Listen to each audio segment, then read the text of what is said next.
to the magenta for flavor. You don't have to, but you know, it's something to cook with. It's an excellent flavor. In the Middle East, they use a lot of cumin. They use cumin and sumac, you know. But again, you could just simply do salt and pepper, and it's still delicious. So we're going to add some more salt in here. And you could buy cumin anywhere, really. Like these days in the Giant Eagle, they have them. So while that's heating, she's just making the magenta. It's going to take a little time to boil. In the meantime, and I'll tell you a little bit about our wonderful Mediterranean culture. So we have fun. We really do. And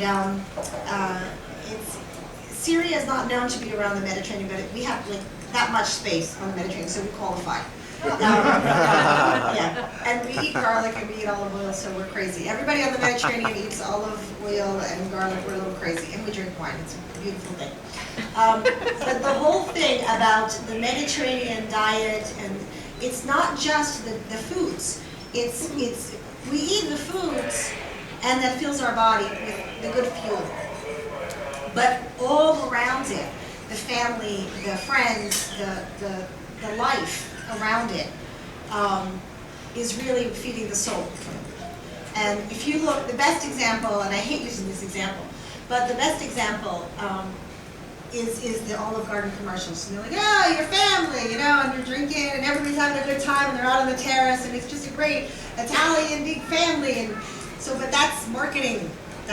They're marketing what is really the real deal over there.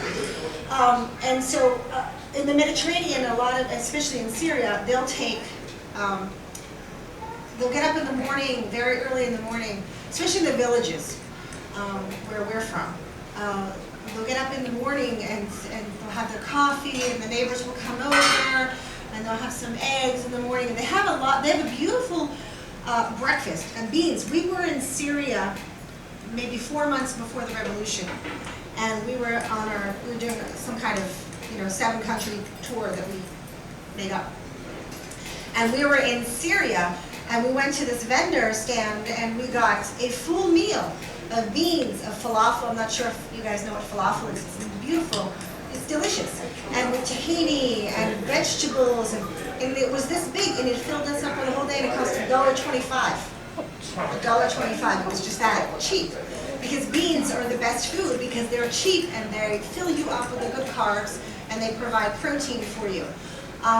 So in the morning they'll have bean dishes a lot, and maybe some eggs and some bread.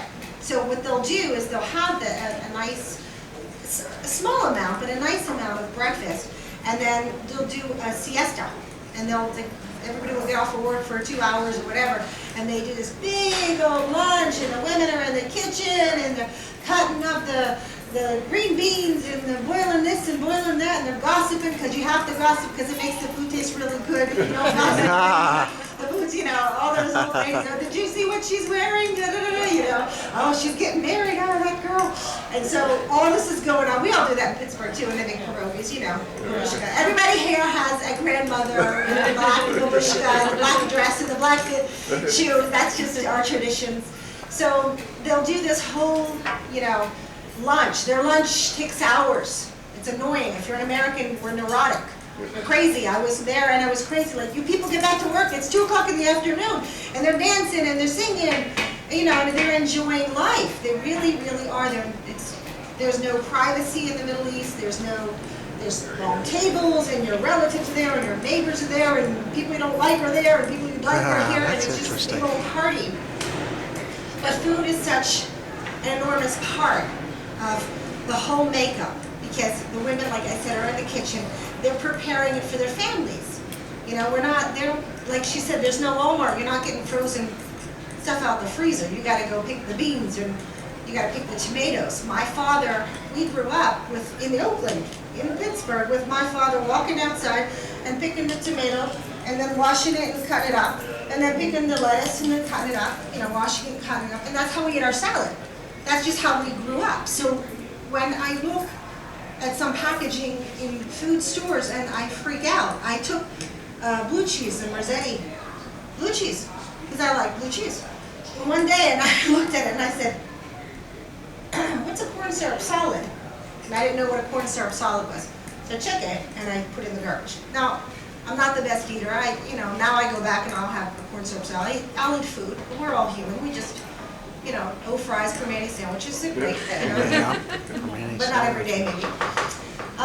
So these are really important things, and their mindset is, we have so many wonderful, beautiful values here, but I think we're stressed out and we're overworked.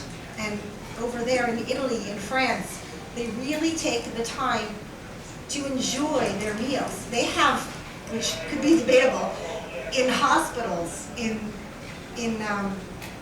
France, in the cafeteria, they have red wine. So doctors will come down on the break and have a glass of red wine. Now, I'm not advocating that, but they do that because wine is just a part of the Mediterranean diet. So we're not quite there yet, but yeah. So, sorry, I can talk forever. So these are beans. I'm going to do some things to you. These are the beans. We're going to make a bean salad now. I think that was my cue to be quiet. So this is a bean salad. Beans, chickpeas, and kidney beans. So what we did was we opened them. We're not that organic that we grow our own beans. We're trying to be realistic and practical here. So these came out of a can, right? But you rinse them out, get all the preservatives out. Rinse that. You could actually, if you're gonna. Oh, if you have the time, If you do have the time, it's best to take your chickpeas and get them pulled dry and soak them and wash them, and then you can put them in a pressure cooker. They'll cook really fast, and especially like that whole chickpeas when you cook them, it tastes completely different than a canned chickpea. I promise. If you make hummus, I don't know how many people make hummus at home. But if you do make hummus, you use real chickpeas and you boil them and you use a regular can and taste both, you see a world difference between the two. So, but yeah, it takes time. It's a hard work. I'm not that. I don't want to take that much time. I just open it, but I do rinse them out because there's kind of cookie stuff.